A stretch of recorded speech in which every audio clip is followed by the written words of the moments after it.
Greetings, my name is Kerry and welcome back to my channel.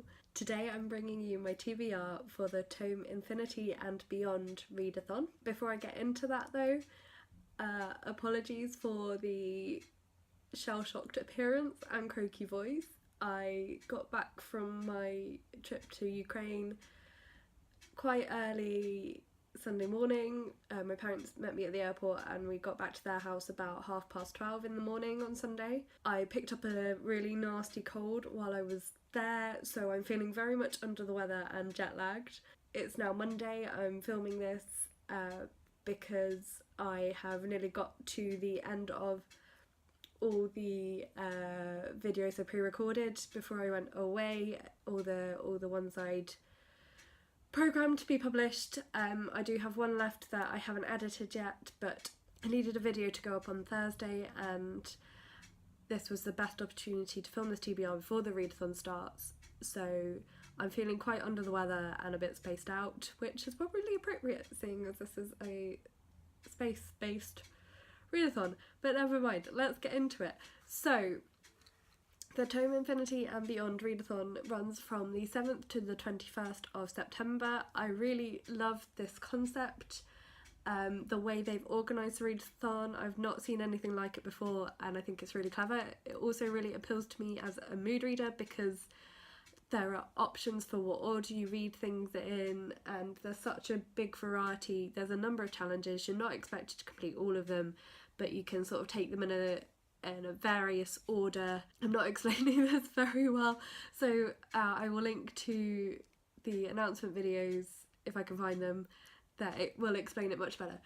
But basically the concept is you have to leave Earth, so your first read you have to pick a ship to take you on your journey with, and then you visit each of the planets in order depending on which ship you choose, and then from each planet you have choices of where you go next. There's a nice little map they've produced which I will try and stick up here so you can see, that shows you what orders you can go in. There's a challenge for each planet, so there's quite a number of challenges you can choose from. So the idea is that you're leaving the Earth to try and find a new home, so you're trying to choose which planet suits you best, and the suggested aim is to read 4 books, so your ship and 3 planets, but you can read as many or as few as you get to. I'll go through the challenges and the books I'm aiming to read for them. The idea is that it's meant to be a sci-fi readathon, but I get really bored if I read too much of the same genre in one go, so I have picked a few books that aren't sci-fi that are in my list to break it up a little bit, because I would get a bit fed up with just reading sci-fi.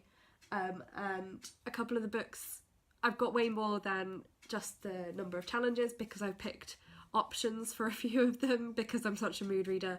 Initially it was because a couple of the books are library books which are due back before the readathon starts, so in case I wasn't able to renew them I picked backup option for them. But then I couldn't choose between books for several of the challenges, so I've put in a few extras so that when I get to the challenges I have a choice. So without further ado, let's go through the challenges and what I'm aiming to read for them. So first you have to pick a ship. There are 4 options for ships. I'm going to tell you what all the options are and then I'm going to tell you which one I've picked. I'm reading from my laptop for these, which is next to me, which is why I'm turning my head all the time. So ship A is you are in this for long haul, read a book over 500 pages. Ship B is Mars is there waiting to be reached, read a book set on Mars. Ship C is a short jump to a neighbouring planet, read a book of short stories. And ship D is oops, you hit the asteroid belt, read a new to you author.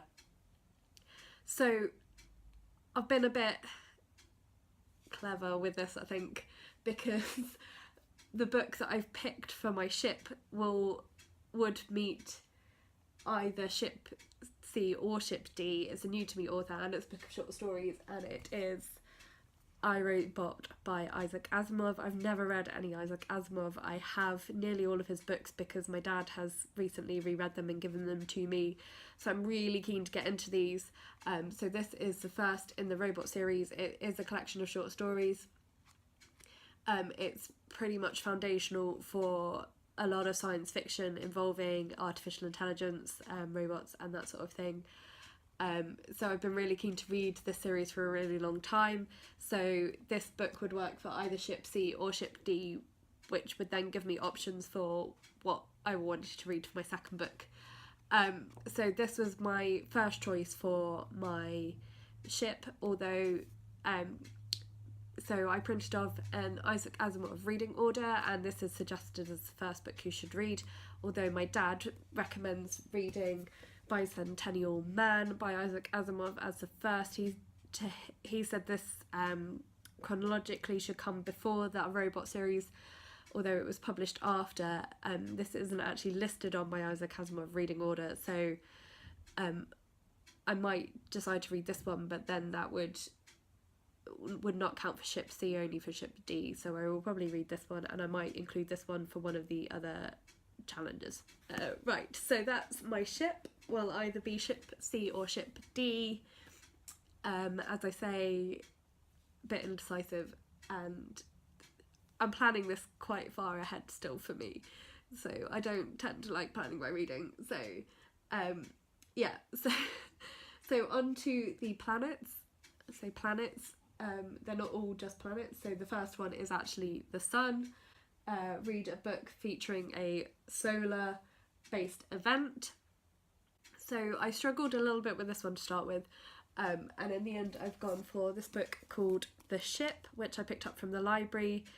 It is a post-apocalyptic novel set on Earth. I'm not sure if the apocalyptic event is a solar thing, but it's got a big picture of the sun on the front, so I'm assuming it is something to do with that.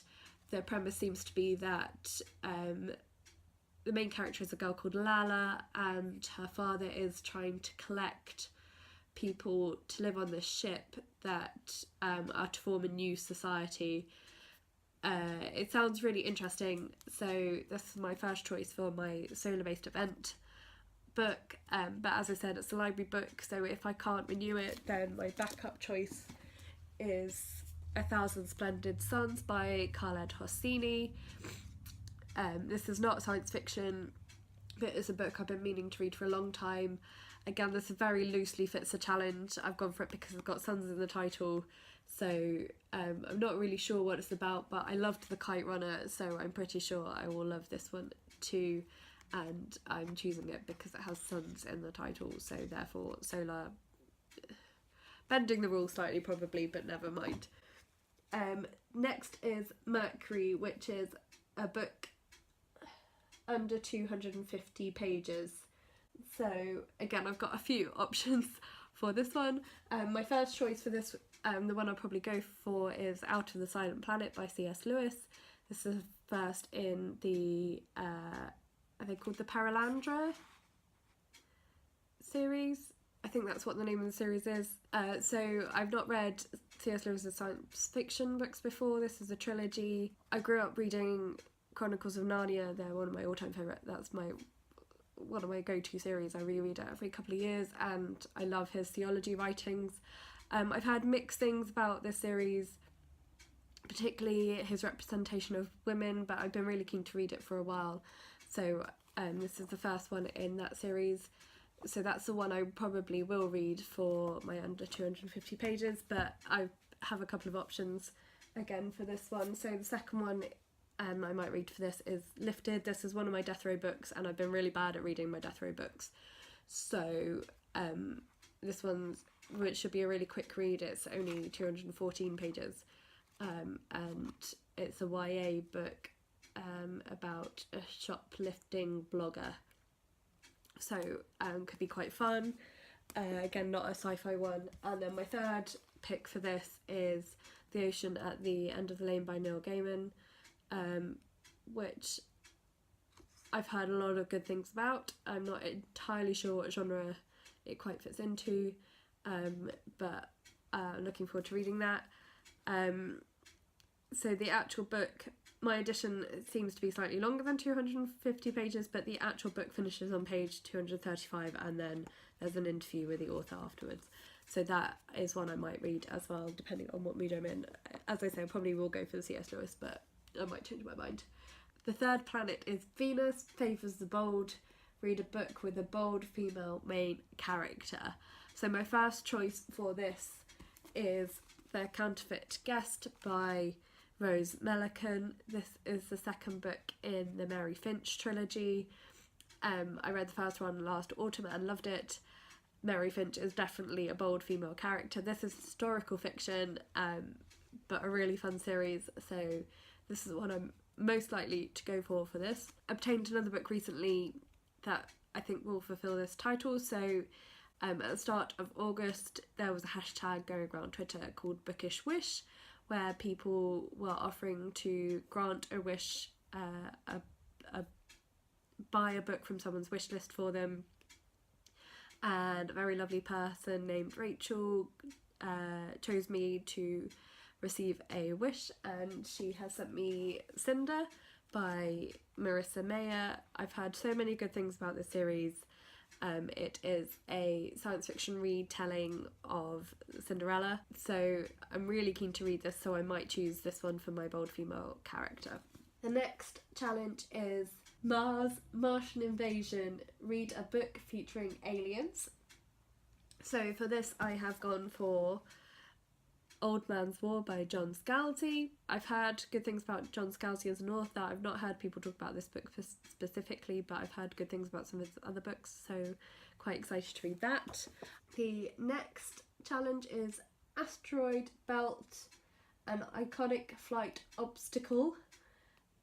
Read a space opera adventure. So for this I have picked Illuminae by J. Kristoff and Amie Kaufman. I've been wanting to read this for ages. It's quite hefty, but I understand it's quite a quick read because of the way it's constructed. It's not a traditional novel at all. It's got various interviews and flight reports and all sorts of fun things, so it should be a really fun read, and I'm quite looking forward to that one. Next is Jupiter. Jupiter is the gas giant. Read a book featuring giants. So for this I have picked The Day of the Triffids by John Wyndham. This features giant plants, so I thought that probably would count. I love John Wyndham. I've read a few of his books before, and I really enjoyed all of them, so I'm quite keen to read that one. And next is Saturn, Space, Put a Ring on It. This is probably my favourite challenge. Read a book with circles on the cover. So my first choice for this is And the Wind Sees All by, I'm gonna get this name wrong probably, Gudmundur Andri Thorsson. So you can see how beautiful this cover is. This is, again, is not a science fiction.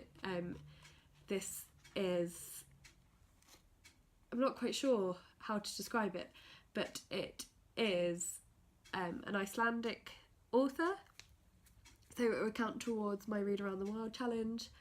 It is about a small Icelandic fishing village and the people that live there. It's quite short. It sounds really, really good. I'm really, really keen to read this one. So this is most likely my pick, but as I said, I'm trying to challenge myself to read some of my Death Row books as well. So my other option for this is When God Was a Rabbit, which is one of my Death Row books. It's got, again, circles on the cover. I don't really know what this one is about, but I did find an old, really, really old notebook from when I was a teenager where I wrote down books that I was intending to buy, and this was actually in there, which I'd completely forgotten. So I might choose to read this one, probably not this month, but I'm trying to put some of these Death Row books into my TBRs that I don't really do, so that I actually get around to them. So that's one option for that. The next is Uranus, ha ha ha. Read a book featuring some comic relief. Again, I've got a couple of options for this one. So the first one is The Gig Delusion by Andy Kind. Again, this is not science fiction, this is a fictionalised memoir kind of. The Andy Kind is a comedian, and this is a novel about a comedian and what it's like to be a comedian, touring and trying to keep up with family life.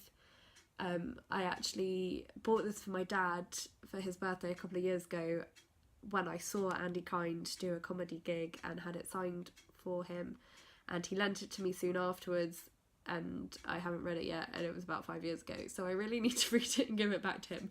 So I think this should be quite funny. He was certainly funny as a stand-up when I saw him, so I will probably read that one. But again, I've given myself a backup choice, another choice for this one, which is The Colour of Magic by Terry Pratchett, which again is from my book Death Row list, mainly because I have so many Terry Pratchett books my brother gave me that I just need to get a start on reading them. So that is another choice for that one. Nearly there. So next is Neptune, like the god or planet. Read a science fiction with fantasy themes or vice versa. I've loosely interpreted this to mean you can read a fantasy book if you want to. So I've picked Daughter of Smoke and Bone by Laini Taylor. I've heard so many good things about Laini Taylor as an author and about the series. So I've really been keen to read this. This is another library book though. I think it is pure fantasy rather than fantasy science fiction. So I'm not sure if it will count or not, but that is my first choice for this challenge. But I have backups in case I have to return that one. This pile of books is getting quite precarious near me. So my other option for this is Steelheart by Brandon Sanderson. I know that he's best known for fantasy, but I think this one is science fiction, but I'm not really sure. This was given to me for my birthday last year by a friend who was shocked that I'd never read any Brandon Sanderson other than the Wheel of Time books that he finished off for Robert Jordan, so that's that one. Or if I haven't read Cinder earlier in the readathon, I might read Cinder for this challenge, as it's a fairy tale retelling, so it kind of fits in the fantasy as well as sci-fi genres. And finally, Pluto, Planet or Not. Read a vintage science fiction book, which is one that is more than 25 years old. So again, I have a few options for this, one of which is Journey to the Centre of the Earth by Jules Verne, who, according to the book, is the father of science fiction. So I've not read any Jules Verne before, so this would be a good choice for this one. So that's one option. And the other option is, if I didn't read Out of the Silent Planet, then I could read that for this challenge. Or if I did read Out of the Silent Planet, then I could read the second one in that series, which is Voyage to Venus, which is the second in the Perelandra trilogy. Or I might use it to read another Isaac Asimov book. As you can see, I'm such a mood reader that I haven't been able to stick to one book per challenge, even though this readathon is pretty much designed for mood readers. So I have a lot of books to choose from. I am no way intending to get through all of these books by any means. I'm aiming for the 4 books, but if I can get to read it, 1 book for each planet, I think that makes it a total of 11 books if you read your ship and then you read each of the other challenges. So I'm hoping I'll hit the 4, maybe get a few more than that. I don't think I'll get to all 11 in 2 weeks, but we'll see how it goes. As I say, I really love this concept for a readathon, so I'm really looking forward to taking part in it, and I will probably film a vlog as I'm going through. So I think that's it for today. Thank you so much for bearing with the croaky voice, the jet lag, the confusion, and the clock that I forgot to take out because I usually don't have the clock in the room when I'm filming because it's so noisy. If you haven't so far, please subscribe, please like this video if you liked it, leave me comments down below if you are taking part in this readathon, if you've read any of these books, particularly let me know if you're planning to read any of the same books for the readathon, so we can compare notes. That would be really cool. And yeah, that's about it. I'm going to say bye for now. I'll talk to you again soon, and thank you so much for watching.